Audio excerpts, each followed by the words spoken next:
Madhya Pradesh college admissions ई प्रवेश के माध्यम से यूजी और पीजी के एडमिशन स्टार्ट हो चुके हैं। इसके लिए हमें एक रजिस्ट्रेशन करना होता है, जैसा कि आप सभी जानते हैं। तो ई प्रवेश पर एक रजिस्ट्रेशन होगा 2026-27 सेशन में, ठीक है। आवेदन से प्रिंट तक मैं आपको पूरी जानकारी बताऊंगा। एडमिशन कैसे होगा इसके बारे में मैंने एक डिटेल वीडियो बनाया अपने यूट्यूब चैनल पर। तो जैसा कि देख पा रहे हैं, मैंने 2 वीडियो अपलोड किए हैं, एक तो फर्स्ट वीडियो है, एक सेकंड वीडियो है। इन दोनों वीडियोज को आप देख सकते हैं। मैंने दोनों वीडियो में फुल डिटेल बताई हुई है कि मध्य प्रदेश के कॉलेज में BA, BCom, BSc, MA, MCom, MSc, LLB, LLM यानी कि यूजी, पीजी, एनसीटी कोर्स में किस तरह से एडमिशन होते हैं, इन दोनों वीडियो में मैंने बताया हुआ है। तो एडमिशन जो होता है वो ई प्रवेश वेबसाइट से होता है। ई प्रवेश पर हमें एक रजिस्ट्रेशन करना होता है। रजिस्ट्रेशन कैसे होगा ई प्रवेश पर, मैं आपको बताऊं।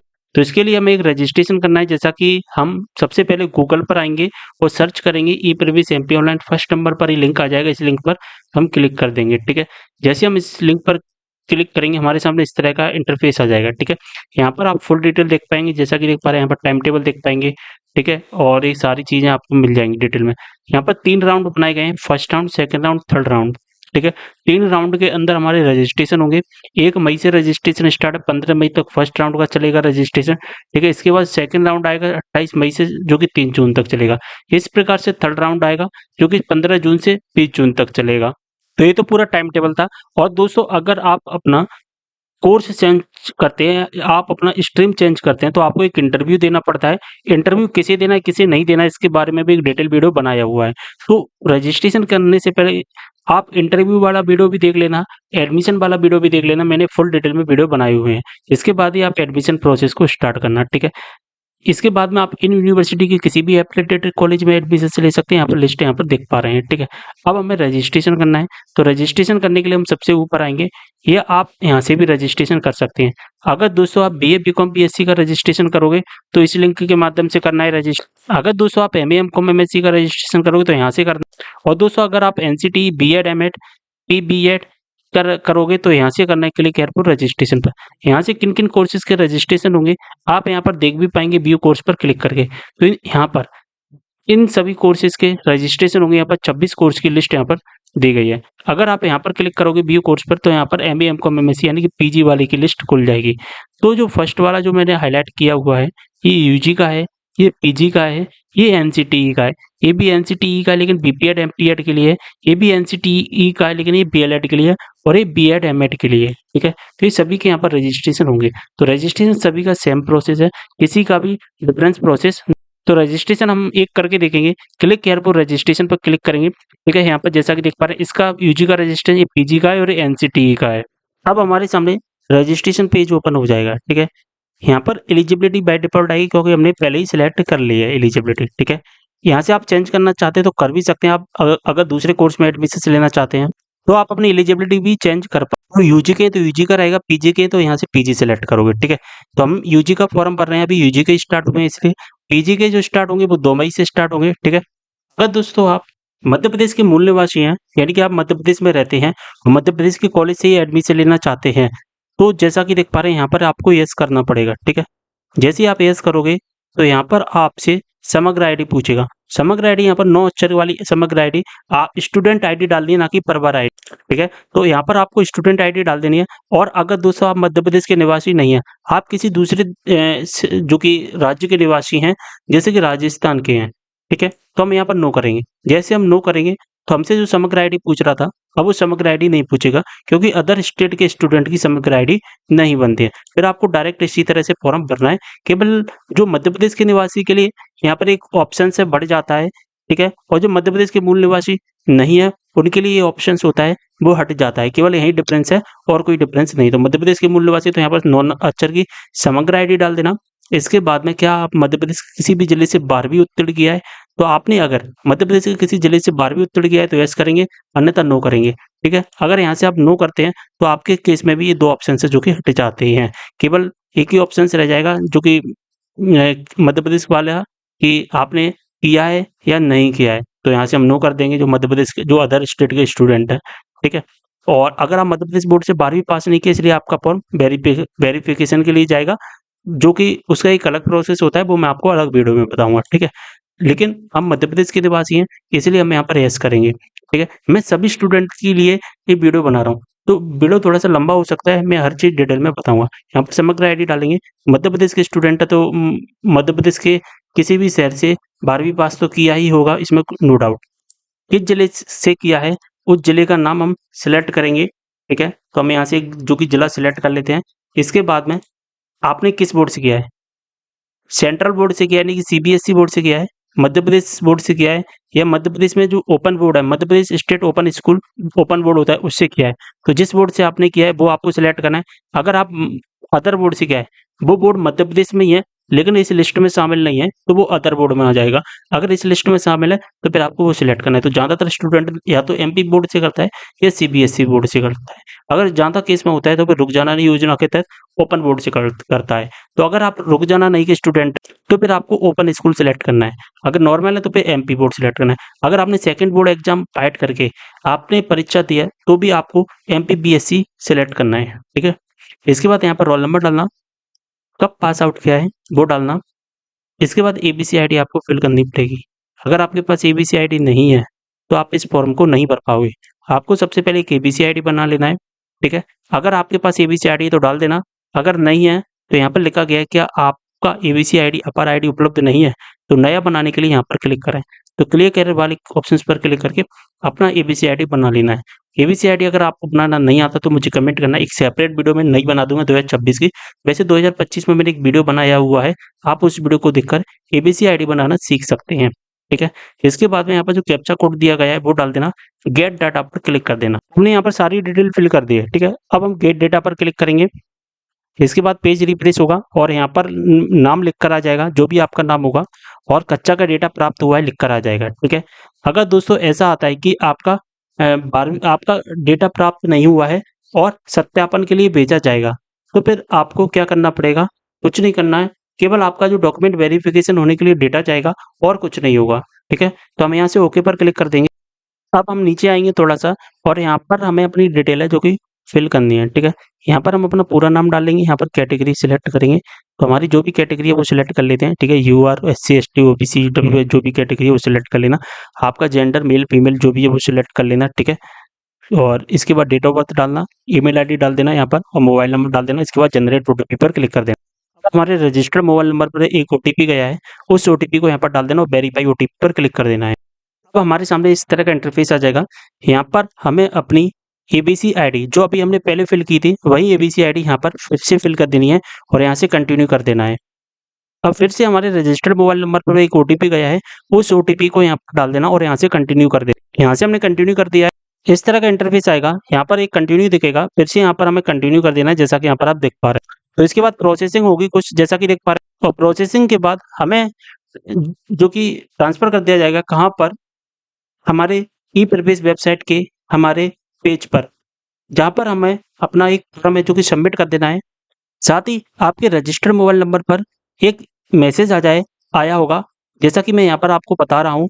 उस एसएमएस में लिखा गया है, क्या लिखा गया है कि आपका रजिस्ट्रेशन नंबर और पासवर्ड, ठीक है? एप्लीकेशन नंबर या जो पासवर्ड है वो आपके पास में आ गया है। उसी रजिस्ट्रेशन नंबर और पासवर्ड से आपका जो फॉर्म है अब लॉगिन हुआ करेगा। तो उस रजिस्ट्रेशन नंबर पासवर्ड को जरा संभाल कर रखना, आप जैसा कि स्क्रीन पर देख पा रहे हैं, अन्यथा फिर आपको भविष्य में परेशानी हो सकती है। अब यहाँ पर हमें अपनी कुछ डिटेलें फिल करनी पड़ेंगी, जैसा कि देख पा रहे हैं यहाँ पर आप। मैं हर चीज़ आपको समझाने की कोशिश करूँगा, इसका कलर मैं चेंज कर लेता हूँ, ठीक है? तो ये चीज़ें जैसे कि सबसे पहले basic detail, qualification, reservation and weightage, document upload, अन्य शंकाएँ प्रवेश हेतु, कॉलेज चॉइस फिलिंग और प्रोसीडेंट लॉग, ठीक है? ये सारी चीज़ें हमें यहाँ पर सबमिट करनी है, ठीक है? तो इसके लिए हम क्या करेंगे, सबसे पहले कुछ डिटेल तो हमारी बाय डिफ़ॉल्ट फिल की हुई आती हैं, लेकिन कुछ डिटेल हमें फिल करनी पड़ेंगी, ठीक है? जैसे कि हमें अपना यहाँ पर मदर्स नेम फिल करना है, ठीक है? फादर्स नेम फिल करना है। अब ये चीज़ें फिल करोगे ना, आप कहाँ से फिल करोगे? आप फिल करोगे 10वीं क्लास की मार्कशीट के आधार पर। जो भी 10वीं क्लास की मार्कशीट में जो डिटेल है, वही डिटेल आपको फिल करनी है, ठीक है? अन्यथा अगर आप दूसरी डिटेल फिल कर दोगे, तो आपका जो फॉर्म है वो गलत हो जाएगा। यहाँ पर जेंडर बाय डिफ़ॉल्ट आ जाएगा, क्योंकि हमने पहले ही सिलेक्ट कर लिया था जेंडर और हमारी 12वीं क्लास की मार्कशीट है, हमारा कुछ डेटा है, वो ले लिया गया है, ठीक है? यहाँ से हमें केवल रिलीजन सिलेक्ट करना है, ठीक है? तो हिंदू, इस्लाम, जैन जो भी है वो सिलेक्ट कर लेंगे, ठीक है? ब्लड ग्रुप आपसे पूछेगा, अगर आपको ब्लड ग्रुप पता है तो कर देना, जो भी है, अन्यथा आप अगर गलत भी डाल दोगे ना, तो कोई दिक्कत वाली बात नहीं है, ब्लड ग्रुप आपको सिलेक्ट करना ही पड़ेगा, ठीक है? क्योंकि यहाँ पर रेड आइकन बना हुआ है, जहाँ पर ये रेड स्टार रहा है, उस रेड स्टार वाले चीज़ों को तो हमें फिल करना ही पड़ता है, ठीक है? इसके बाद में मैरिटल स्टेटस सभी अनमैरिड ही होंगे ज़्यादातर तो अनमैरिड सेलेक्ट करना। ईमेल आईडी आपकी आ जाएगी बाय डिफ़ॉल्ट। यहाँ पर व्हाट्सएप नंबर दे देना अपना, जिससे क्या होगा कि जो एडमिशन डिटेल हुआ करेंगी या जो भी अपडेट हुआ करेगी ई प्रवेश की, वो आपके व्हाट्सएप नंबर पर आ जाएगी, ठीक है? तो यहाँ पर व्हाट्सएप नंबर देना बहुत ज़्यादा इम्पोर्टेंट है। आपके डॉक्यूमेंट वेरीफाई हुए हैं या नहीं हुए हैं, ये सारी चीज़ आपको व्हाट्सएप नंबर पर मिल जाया करेंगी। अब हमें नीचे आना है और नेशनलिटी में हमें इंडियन सेलेक्ट कर लेना है। इसके बाद में हमें अपना एड्रेस सेलेक्ट करना है, ठीक है? यानी कि एड्रेस फिल करना है। तो एड्रेस में क्या फिल करेंगे? तो जो आपका आधार कार्ड में एड्रेस दिया हुआ है, वहीं आपको एड्रेस फिल करना है, ठीक है? इस बात का ध्यान रखना, जो आधार कार्ड में एड्रेस है, वही फिल करना। First number correspondent address fill कर देना। इसके बाद में यहाँ पर जो चेक मार्क जो एक आइकन बना है, यहाँ पर आपको चेक मार्क कर देना। तो जो एड्रेस यहाँ पर फिल करोगे, फर्स्ट बॉक्स में फिल करोगे, यानी कि इस वाले बॉक्स में फिल करोगे, तो इस वाले बॉक्स में ऑटोमेटिकली सेम एड्रेस आ जाएगा। दोनों बॉक्स में सेम एड्रेस होना चाहिए, इस बात का भी आपको ध्यान रखना है, ठीक है? तो एड्रेस तो आप फिल कर ही लोगे ना, इसमें ज़्यादा कोई बात ही नहीं है, इसलिए हमें यहाँ पर टाइम वेस्ट नहीं करेंगे। सेव एंड नेक्स्ट कर देना है यहाँ से। जो डिटेल फिल करनी है हमें, वो है अगला स्टेप, वो है हमारा क्वालिफ़िकेशन, जैसा कि देख पा रहे हैं, ठीक है? हमें क्वालिफ़िकेशंस फिल करनी है, तो हम यूजी का फॉर्म भर रहे हैं, बीए, बीकॉम, पीएससी का फॉर्म भर रहे हैं, तो इससे पहले हमने क्या क्वालीफाई किया होगा, वो हमने क्वालीफाई किया होगा 12वीं क्लास। तो यहाँ पे 12वीं क्लास का हमें डिटेल फिल करना है, ठीक है? यहाँ पर लिखा गया है, कुछ डिटेल हमारी फिल की हुई आएँगी, ठीक है? अब हमें यहाँ पर क्या फिल करना है, वो मैं आपको बताऊँगा। यहाँ पर हमें अपने 12वीं क्लास का रिज़ल्ट फिल करना है, जैसे कि आप पास हैं, ये सप्लीमेंट्री है। अगर आप सप्लीमेंट्री है ना, तो अभी आप इस फॉर्म को मत भरिए, क्योंकि आपका नाम नहीं आएगा कॉलेज में। सप्लीमेंट्री का रिजल्ट आया यानी कि सेकंड बोर्ड का अगर आपका रिजल्ट आ जाए, उसके बाद ही आप इस फॉर्म को भरना। सप्लीमेंट्री वाले स्टूडेंट का क्या होता है, अगर आप सप्लीमेंट्री का फॉर्म भर भी दोगे ना, तो फिर आप जो मेरिट लिस्ट आएगी, उस मेरिट लिस्ट में आपको कोई भी नाम नहीं दिया जाएगा, कोई भी कॉलेज आपको नहीं मिलेगा। इसलिए फालतू में वेस्ट करना कोई मतलब नहीं है। फिर अगर रिजल्ट आ जाएगा और उस रिजल्ट में आप पास हो जाते हैं, तो फिर आपको फॉर्म एडिट करना पड़ेगा, गवर्नमेंट कॉलेज में जाना पड़ेगा फॉर्म एडिट करवाने के लिए, बहुत ज़्यादा लफड़े होंगे। कोई मतलब नहीं है सप्लीमेंट्री वाले अभी फॉर्म नहीं भरिए, रिजल्ट आने के बाद ही फॉर्म भरना, क्योंकि 2025 और 24 में काफ़ी स्टूडेंट को बाद में परेशानी हुई थी उनको फॉर्म एडिट करवाने में, ठीक है? तो अगर आप पास हैं तो फॉर्म को भरना। इसके बाद में अगर आपने कोई एडिशनल सब्जेक्ट लिया हुआ है, जैसे कि पीसीएम वाले स्टूडेंट एक साथ में बायोलॉजी भी ऐड कर लेते हैं, तो अगर आपने कोई एक्स्ट्रा सब्जेक्ट लिया हुआ है, तो यस करना, ठीक है? और एक्स्ट्रा सब्जेक्ट नहीं लिया है, तो नो ही रहने देना है यहाँ। अगर आप कोई एक्स्ट्रा सब्जेक्ट लेते हैं और उस एक्स्ट्रा सब्जेक्ट से फॉर्म अप्लाई करोगे, तो इसमें एक लाइन लिखी गई है, जैसा कि देख पा रहे हैं कि अतिरिक्त विषय के मामले में कुल अंकों में से मुख्य विषय के अंक घटाने हैं और अतिरिक्त विषय के अंक आपको जोड़कर भरने हैं। जैसे कि फिजिक्स, मैथ, केमिस्ट्री लिया है और एक बायोलॉजी एक्स्ट्रा में, तो फिर जो बायोलॉजी के अंक भरे जाएँगे ना, तो उसमें मैथ के अंक घटाकर बायोलॉजी के अंक जोड़कर फिर आपको एक परसेंट बनाकर ऐड करना पड़ेगा, ठीक है? बात समझ में आ गई होगी, तो फिर आपको यस करना है यहाँ से, ठीक है? और अगर नहीं है, तो हम यहाँ से नो ही करेंगे, कोई दिक्कत वाली बात नहीं है। जब हम यहाँ से यस करते हैं, तो एडिशनल सब्जेक्ट कौन-सा लिया है, उसका नाम हमको फिल करना पड़ता है। नो है, तो हमने यहाँ से नो कर दिया, ठीक है? इसके बाद में आपको यहाँ पर जो फिल करना है लास्ट डिग्री यानी कि 12th क्लास आपने पास आउट किया है या आपने जो यूजी का फॉर्म भर रहे हो, इस यूजी के फॉर्म को भरने से पहले क्या आपने 3 साल का कोई डिप्लोमा या पॉलिटेक्निक किया है या आपने 12वीं क्लास के समतुल्य कोई आईटीआई किया है या आपने कोई प्रोफेशनल कोर्स किया है, ठीक है? यहाँ तक तो दोस्तों हम आपकी 12वीं क्लास की डिटेल हो गई, ठीक है? और यहाँ पे जो लास्ट क्वालिफिकेशंस माँगा जा रहा है, लास्ट डिग्री आप जो यूजी कर रहे हो, इससे पहले आपने क्या किया हुआ है, वो आपको सेलेक्ट करना पड़ेगा, ठीक है? तो हमने तो भैया 12th किया है, तो हम 12th करेंगे यहाँ से, ठीक है? इसके बाद में अब यहाँ पर आपको कोर सब्जेक्ट सेलेक्ट करना है, यानी कि मुख्य विषय समूह है, आपको सेलेक्ट करना है। जैसे कि आपका 12th है, 12th में आपका पीसीएम है, यानी कि पीसीएम सीखा है, तो फिजिक्स, केमिस्ट्री, मैथ आपका मुख्य विषय हो गया और आपने ये मुख्य विषय समूह हो गया ना, अगर पीसीबी से किया, यानी कि बायोलॉजी से किया, तो फिर बायोलॉजी ग्रुप, मैथ से किया, मैथ ग्रुप, कॉमर्स से किया, तो कॉमर्स, आर्ट्स से किया है, तो आर्ट्स, ईजी से किया है, तो ईजी से, जो आपने किया है, वो सिलेक्ट करना है, ठीक है? लास्ट एग्जाम सब्जेक्ट, तो इसमें आप अपना एक एग्जाम का एक सब्जेक्ट सिलेक्ट करोगे, जैसे कि मैथ ग्रुप में हमारा मैथ है तो मैथ सिलेक्ट कर लेना, ठीक है। इसके बाद में फिजिक्स सिलेक्ट कर लेना, ठीक है। इसके बाद में केमिस्ट्री सिलेक्ट कर लेना, अगर आपसे ऑप्शंस आ रहा है तो केमिस्ट्री सिलेक्ट कर लेना। इस तरह से हमने लास्ट एग्जाम सब्जेक्ट सिलेक्ट कर लिए। साथ ही आपका हिंदी है तो हिंदी सिलेक्ट कर लिया, आपका इंग्लिश है तो यहाँ से आप इंग्लिश सिलेक्ट कर लो। हमने 5 सब्जेक्ट ही तो पढ़े हैं ना, मैथ ग्रुप में भैया हमारे 5 सब्जेक्ट थे तो 5 सब्जेक्ट हमने फिल कर दिए। और यहाँ पर हमसे क्या पूछ रहा है कि लास्ट एग्जाम सब्जेक्ट ही तो पूछ रहा है, और कुछ तो पूछ ही नहीं रहा है ना हमसे, तो वो चीज़ हमने यहाँ पर फिल। अब आपका भैया रिजल्ट ग्रेड में है या परसेंट में, तो हम परसेंटेज में हमारा रिजल्ट, ग्रेड में रिजल्ट है आपका तो यहाँ से ग्रेड सिलेक्ट, जब ग्रेड सिलेक्ट करोगे तो ABCD जो भी ग्रेड है वो डालना पड़ेगा। और इसके बाद आपको total mark obtained and total mark और परसेंटेज डालनी ही पड़ेगी। तो हम परसेंटेज यहाँ पर सिलेक्ट करेंगे। कुल प्राप्त अंक कितने अंक आए हैं, कुल अंक कितने हैं, टोटल मार्क कितने हैं, वो आपको अपनी 12वीं क्लास की मार्कशीट में मिल जाएगा।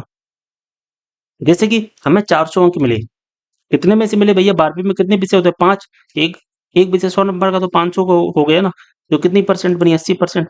परसेंट हमारी बाय डिफॉल्ट ऑटोमेटिकली आ जाएगी।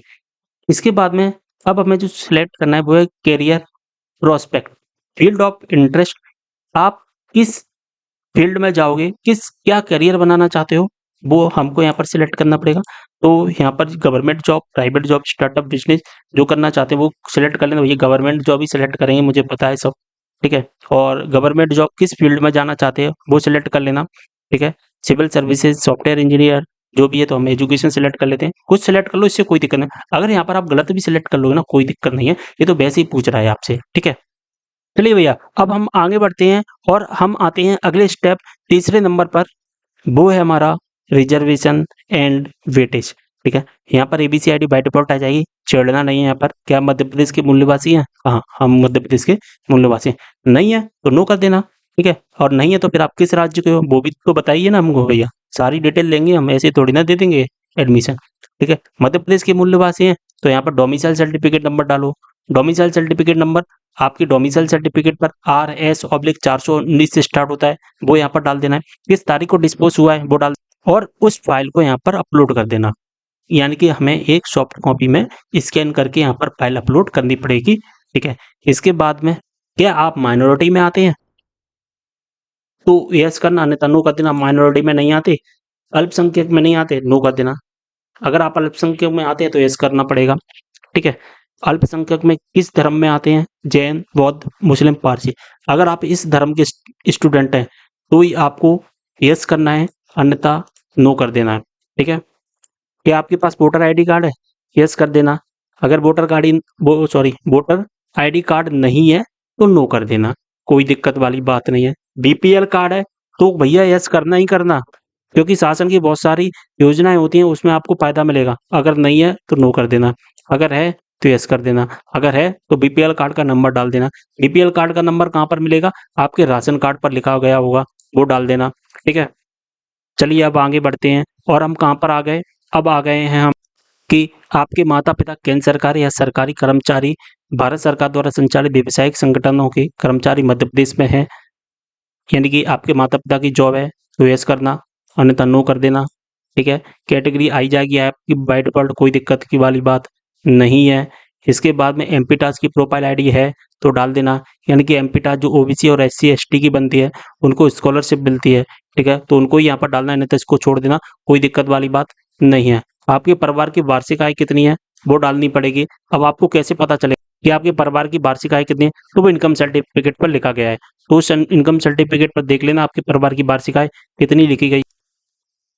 इसके बाद में क्या आप जम्मू कश्मीर या पर्सनल डिपेंडेंटली एबल्ड क्लास में आते हैं, यानी कि दिव्यांगजन है तो सिलेक्ट कर लेना, जो क्लास में है वो सिलेक्ट करना। मैं आपको बता देता हूँ कैसे करना है, ठीक है।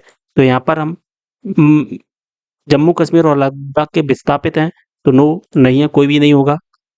डिसेबिलिटी है तो यस करना, कितनी डिसेबिलिटी है, किसमें है वो सिलेक्ट करना, तो हम तो है नहीं है तो नो कर देंगे।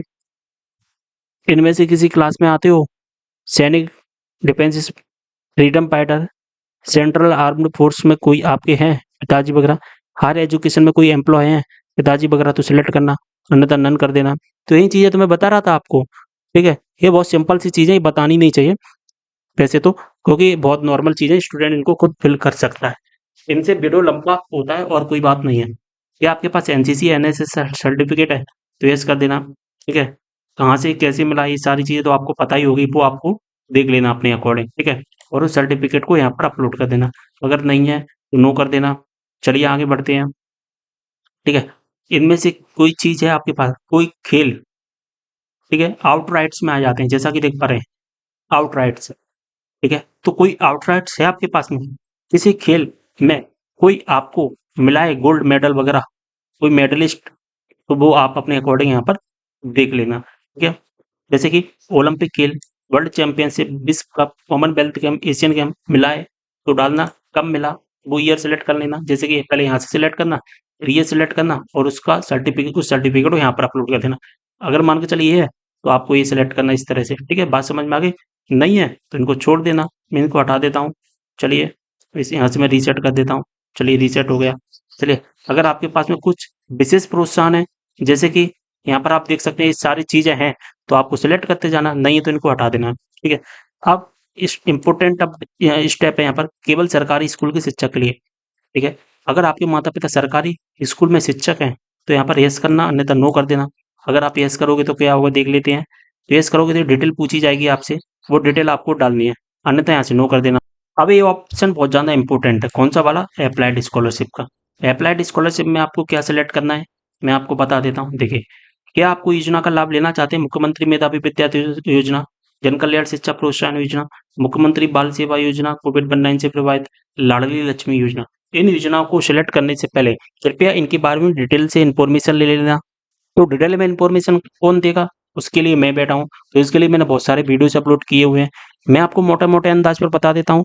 अगर आप इन योजनाओं को सिलेक्ट कर लेते हो, तो फिर आपको जो पोस्ट मैट्रिक स्कॉलरशिप मिलती है, वो नहीं मिलेगी। इस बात का ध्यान रख लेना। ये वो जो योजना है मुख्यमंत्री मेधावी विद्यार्थी योजना, केवल वही स्टूडेंट सिलेक्ट करना जो जनरल ईडब्ल्यूएस के हैं और 12वीं क्लास में 70% से ज़्यादा बनी है। अगर आप ओबीसी एससी एसटी के हैं तो फिर आप पोस्ट मैट्रिक स्कॉलरशिप लेना, क्योंकि उसमें स्कॉलरशिप ज़्यादा मिलेगी, यहाँ पर फीस कम माफ होती है। जन कल्याण शिक्षा प्रोत्साहन योजना, बाल सेवा योजना, लाडली लक्ष्मी योजना अगर आपको लेनी है तो लाडली लक्ष्मी योजना ले लेना, ठीक है। तो इसके बारे में एक अलग से डिटेल में चर्चा करेंगे, यहाँ पर हम चर्चा नहीं करेंगे। तो अभी हम कोई योजना का लाभ नहीं लेना है, सिलेक्ट कर लेते। अगर हम मुख्यमंत्री मेधावी विद्यार्थी योजना सिलेक्ट करते हैं तो हमारे सामने क्या आएगा कि आप इस छात्रवृत्ति के लिए पात्र नहीं है। अगर आप पात्र होंगे तो आपसे डिटेल ली जाएगी, जैसे कि शिक्षा प्रोत्साहन योजना को हम सिलेक्ट करते हैं तो हमसे एक सर्टिफिकेट पूछ रहा है, यानी कि सर्टिफिकेट अपलोड करने की कह रहा है, जो कि संबल कार्ड है, संबल कार्ड अपलोड करने की कह रहा है, या लेबर कार्ड है वो अपलोड करने की कह रहा है। अगर हम बाल सेवा योजना में हैं, यानी कि मुख्यमंत्री बाल सेवा योजना कोविड-19 से प्रभावित हैं, तो अगर आप पात्र हैं तो आ जाएगा ऑप्शन यस, अगर नहीं है तो फिर नहीं लिख कर आ जाएगा। जैसे कि लाडली लक्ष्मी योजना, तो आप इस योजना के लिए पात्र ही नहीं है। अगर पात्र हैं तो इस तरह से ऑप्शंस आ जाते हैं फिर। और इसके बाद में यहाँ पर से हमें ऐड स्कॉलरशिप कर देनी होती है, फिर सेव नेक्स्ट कर देना होता है। तो हम तो कोई लाभ नहीं ले रहे हैं ना, तो इसके बाद ऐड स्कॉलरशिप कर देंगे। इसके बाद हमारी स्कॉलरशिप है ऐड हो जाएगी। अगर यहाँ से डिलीट करना चाहते हैं और कोई सिलेक्ट करने हैं यहाँ से तो वो भी कर सकते हैं, और यहाँ से सेव एंड नेक्स्ट कर देना। अब जो अगला ऑप्शन आता है, यानी कि जो अगला स्टेप आता है वो आता है डॉक्यूमेंट अपलोड करने का। तो यहाँ पर हमें अपनी डॉक्यूमेंट है वो अपलोड करनी है। जैसे कि हमारा सबसे पहला फ़ोटो है, 10 केबी से 5000 केबी, यानी कि 10 केबी से 5 एमबी तक का फ़ोटो अपलोड कर सकते हैं, ठीक है। इसी प्रकार से यहाँ पर साइन अपलोड करने हैं। बर्थ सर्टिफिकेट यानी कि 10वीं क्लास की मार्कशीट है वो अपलोड करनी है 50 केबी से लेकर 200 केबी तक, ठीक है। इसके बाद में यहाँ पर मार्कशीट को नेम वेरिफिकेशन में क्या अपलोड करना पड़ेगा आपको, इसमें आपको अपलोड करना है 10वीं क्लास की मार्कशीट, ठीक है। इस वाले ऑप्शंस में 10वीं क्लास की मार्कशीट। एलिजिबल एग्जाम मार्कशीट में आपको कौन सी मार्कशीट अपलोड करनी है, यहाँ पर आपको जो अपलोड करनी होगी, इसमें आपको जो अपलोड करना है 12वीं क्लास की मार्कशीट अपलोड करनी है, ठीक है। कौन सी? 12वीं क्लास की मार्कशीट यहाँ पर अपलोड करनी है। और यहाँ पर उसी 12वीं क्लास की जो मार्कशीट का जो पीछे का बैक साइड होता है वो अपलोड कर देना है। अब आप बोलोगे भैया तो जो हमारे पास ओरिजिनल मार्कशीट है उसमें तो फ्रंट पेज और बैक साइड दोनों होता है, लेकिन इंटरनेट वाली मार्कशीट में तो हमारा बैक साइड ही नहीं होगा, है ना। तो फिर क्या करेंगे, तो इंटरनेट वाली जो बैक साइड है उसमें भी आप फ्रंट साइड ही अपलोड कर देना, या फिर आप 4-5 दिन का इंतजार करना, 5-6 दिन का इंतजार करना, अभी 15 दिन तक रजिस्ट्रेशन होंगे। ये ऑप्शंस मेरे ख्याल से हटना चाहिए और हटेगा भी। और दोस्तों जो ओबीसी एससी एसटी के स्टूडेंट है उनसे यहाँ पर एक ऑप्शन और आएगा इनकम सर्टिफिकेट अपलोड करने का, जाति प्रमाण पत्र अपलोड करने का भी ऑप्शन पूछा जाएगा ओबीसी एससी एसटी और ईडब्ल्यूएस के स्टूडेंट को। तो यहाँ पर हम फटाफट से अपने डॉक्यूमेंट हैं वो अपलोड कर देते हैं जल्दी से। डॉक्यूमेंट अपलोड करने के लिए आपको सबसे पहले इनके साइज भी सेट करने पड़ेंगे, ठीक है। तो साइज सेट कर लेना पहले आप। अगर साइज सेट करना नहीं आता है तो मुझे कमेंट करना, मैं आपको साइज सेट करना एक अलग से वीडियो में बता दूंगा, ठीक है। हमने यहाँ पर मार्कशीट फोटो साइन अपलोड कर दिए। अब यहाँ पर सेव एंड नेक्स्ट करेंगे। और दोस्तों ओबीसी एससी एसटी वालों को मैं बता ही चुका हूँ, तो आपसे 2 चीजें और पूछी जाएंगी, इनकम सर्टिफिकेट और एक डोमिसाइल कास्ट सर्टिफिकेट, जो कि क्रीमी लेयर के नाम से आएगा। अगर क्रीमी लेयर सर्टिफिकेट पूछ रहा है तो इसका मतलब है आपको वहीं जाति प्रमाण पत्र अपलोड करना है, सेव एंड नेक्स्ट कर देना है। तो हमने सबमिट कर दिया है अपने डॉक्यूमेंट। अब हमारे सामने वो अगला स्टेप जो दोस्तों हमारा कॉलेज चॉइस फिलिंग का, ठीक है। हमें कॉलेज चॉइस फिलिंग करनी है दोस्तों। अगर हमारे पास में डॉक्यूमेंट अपलोड के बाद में डायरेक्ट कॉलेज चॉइस फिलिंग का ऑप्शन आ रहा है तो इसका मतलब हमने कोई भी इंटरव्यू नहीं दिया है, ठीक है। इंटरव्यू नहीं देने का मतलब है कि हमने 12वीं क्लास में जो स्ट्रीम लिया हुआ है वही स्ट्रीम से वही सब्जेक्ट से हम यूजी कर रहे हैं, ठीक है। जैसे कि हमने मैथ से 12वीं क्लास किया तो हम बीएससी 12वीं क्लास से तो यूजी हम बीएससी से कर रहे हैं, यानी कि मैथ से कर रहे हैं। हमने सब्जेक्ट चेंज नहीं किया, हमने 12वीं क्लास से मैथ किया था, ठीक है। लेकिन अगर हम यहाँ पर बीए करेंगे या बीकॉम करेंगे तो इसके लिए हमें एक इंटरव्यू देना होगा, ठीक है। और इंटरव्यू जब हम देंगे तो यहाँ पर एक अन्य संकाय प्रवेश हेतु लिखा गया है, ठीक है।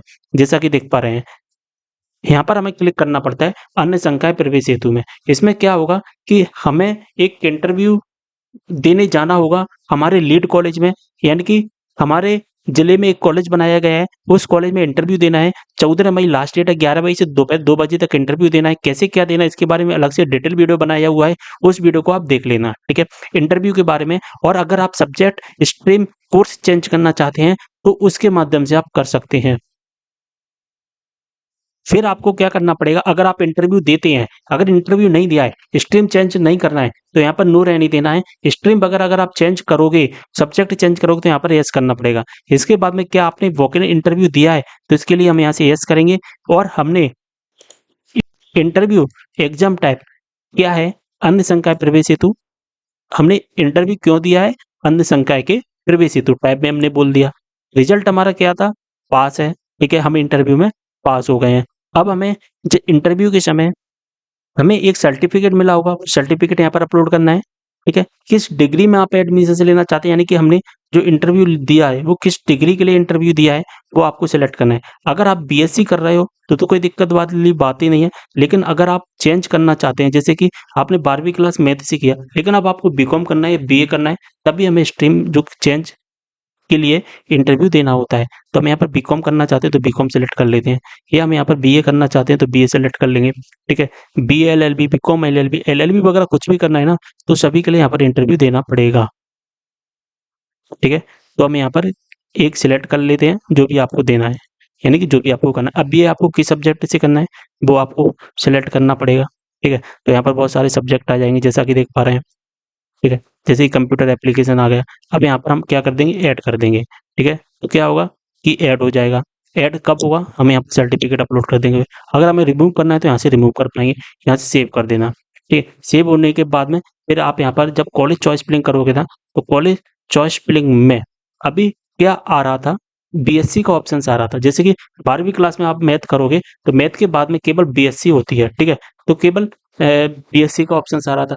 अब आपके सामने बीए के बीकॉम के सभी के ऑप्शंस आने लगेंगे, जैसा कि देख पा रहे हैं। अभी यहाँ पर बीएससी आ रहा है यहाँ पर बीएससी चॉइस फिलिंग में, बीए नहीं आ रहा है, बीकॉम नहीं आ रहा है। लेकिन जैसे आप इंटरव्यू दे दोगे, सर्टिफिकेट अपलोड कर दोगे यहाँ पर सर्च इस वाले ऑप्शंस पर जो अभी मैंने बताया, फिर यहाँ पर बीएससी की जगह बीए भी आने लगेगा, बीकॉम भी आने लगेगा, ठीक है। तो इंटरव्यू आपको देना पड़ेगा। इंटरव्यू कहाँ पर होगा, आपके लीड कॉलेज में होगा। 14 मई लास्ट डेट है, 27 अप्रैल से स्टार्ट है इंटरव्यू, तो वो इंटरव्यू आपको देना ही पड़ेगा। अगर आपको मान के चलिए चेंज नहीं करना तो फिर इंटरव्यू वगैरह का कोई झमेला नहीं करना है। अन्य संकाय प्रवेश हेतु इस ऑप्शन से आपको कोई मतलब नहीं है, ठीक है। आपको किस यूनिवर्सिटी से एफिलिएटेड कॉलेज में एडमिशन लेना है तो उन यूनिवर्सिटी की लिस्ट आ जाएगी, जो कि मैं आपको स्टार्टिंग में ही बता चुका हूँ। तो मैं यहाँ पर एक सेलेक्ट कर लेता हूँ, ठीक है। इसके बाद में कॉलेज आ जाएंगे, तो कॉलेज टाइप में अब हमें क्या सेलेक्ट करना है वो हम देख लेते हैं अब। तो गवर्नमेंट कॉलेज में एडमिशन लेना है या प्राइवेट में लेना है या गवर्नमेंट एंड प्राइवेट दोनों मिक्स है उसमें लेना है एडेड में। तो हमें जिस में एडमिशन से लेना है ना, केवल वहीं आपको सेलेक्ट करना है। जैसे कि एडिट कर दोगे तो आपको दोनों तरह के मिलेंगे। अब जीबाजी यूनिवर्सिटी जो जो जिले में अपने कॉलेज एफिलेटेड एडमिशंस देती है उनकी लिस्ट आ जाएगी। ठीक है, तो आपको एक सिलेक्ट कर लेना, यहाँ से सर्च कर देना। तो यहाँ पर लिस्ट आ चुकी है। अब आपको चॉइस फिलिंग में क्या करना है, ठीक है, यहाँ पूरे कॉलेज आ चुके हैं। अब मान के चलिए मुझे एक कॉलेज है, उस कॉलेज में एडमिशन लेना है। ठीक है, यहाँ पर एक सेल्फ फाइनेंस कोर्स दिखेगा, एक रेगुलर दिखेगा। ठीक है, तो आप अपने अकॉर्डिंग देख लेना जिस कोर्स में एडमिशन लेना है। जैसे कि हमें बीएससी करना है, ठीक है, बीएससी हमें केमिस्ट्री वाले से करना है एग्जाम्पल के तौर पर। तो हम क्या करेंगे, यहाँ पर एक राइट का एरो दिखाई दे रहा है। ठीक है, एक एरो दिखाई दे रहा है ना राइट हैंड साइड की तरफ, इस एरो पर क्लिक करेंगे। जैसे हम क्लिक करेंगे यहाँ पर हमारा वो कॉलेज आ जाएगा, आ गया। ठीक है, चलिए हमें एक और कॉलेज सेलेक्ट कर, मान के चलिए हमें बीएससी जूलॉजी से करना है, तो हम यहाँ पर क्लिक कर देंगे। ठीक है, मान के चलिए हमें केमिस्ट्री से करना है, इसको भी हम सिलेक्ट, मान के चलिए हमें इस कॉलेज में भी एडमिशन लेना है, इसमें भी हम कर देंगे। ठीक है, अब मान के चलिए ये जो कॉलेज हमने सिलेक्ट कर लिया, हम यहाँ पर 10 कॉलेज सेलेक्ट कर सकते हैं, इस बात का ध्यान रखना। ठीक है, अब देखिए हमें इन कॉलेज को ऊपर नीचे करना है। ऊपर नीचे करने का मतलब है कि जो 4 नंबर वाला कॉलेज है वो 1 नंबर पर लाना है। तो हम क्या करेंगे, यहाँ पर निशान दिख रहा है ऐसे, तो हम इस निशान पे क्लिक करेंगे तो वो ऊपर पहुंच गया कॉलेज। ठीक है, मान के चलिए 2 नंबर वाला कॉलेज ना 3 नंबर पर ले जाना है, तो हम इसको नीचे कर दें तो 2 नंबर वाला 3 नंबर पर पहुंच गया। 3 नंबर वाला 4 नंबर पर ले जाना है, तो ऐसे हमने ऊपर नीचे कर सकते हैं। मान के चलिए हमें इनमें से कोई कॉलेज डिलीट करना है, तो यहाँ से हम अपना कॉलेज डिलीट कर सकते हैं। मान के चलिए हमें 3 कॉलेज ही रखना है, 3 ही रख लीजिए। मान के चलिए हमें एक ही कॉलेज रखना है और उसी एक ही कॉलेज में हमें एडमिशन्स लेना है और किसी भी प्रकार के कॉलेज में एडमिशन्स लेना ही, तो हम यहाँ पर एक ही सिलेक्ट करेंगे कॉलेज। तो हमने एक ही कॉलेज सिलेक्ट कर लिया। ठीक है, इसके बाद यहाँ से हम सेव एंड नेक्स्ट कर देंगे। मान के चलिए हमें यहाँ से एडेड कॉलेज नहीं चाहिए, हमें गवर्नमेंट कॉलेज भी चाहिए, गवर्नमेंट कॉलेज चाहिए, तो आ जाएंगे। यानी कि आपको अपने अकॉर्डिंग सिलेक्ट करना पड़ेगा चॉइस फिलिंग। ठीक है, इसमें थोड़ा सा मेंट लगाना पड़ेगा आपको। यहाँ पर सारे गवर्नमेंट कॉलेज आ गए। ठीक है, तो आपको ये चीजें देखनी है, आप किस कोर्स में एडमिशन से लेना चाहते हैं, किस कॉलेज में किस सब्जेक्ट से करना चाहते हैं, वो आपको देखना और थोड़ा सा आपको खुद का भी माइंड लगाना पड़ेगा। ठीक है, बात समझ में आ गई। देखिए हम यहाँ पर करते हैं। ठीक है, यहाँ पर राइट एरो आ रहा हुआ नहीं आ रहा, तो इसको इस कर देना साइड में और इस कॉलेज में एडमिशन लेना है। तो देखिए अब वो कॉलेज आ जाएगा, ऊपर आ गया। यहाँ से सेव एंड नेक्स्ट कर देना, यहाँ से 2 करनी है 3 करनी है वो कर देना, सेव एंड नेक्स्ट कर देना। ठीक है, सेव एंड नेक्स्ट करेंगे। अब जो अगला स्टेप आएगा हमारा, जो अगला स्टेप है प्रोसीडेंट लॉक का। अब हमें अपने फॉर्म को लॉक करना है।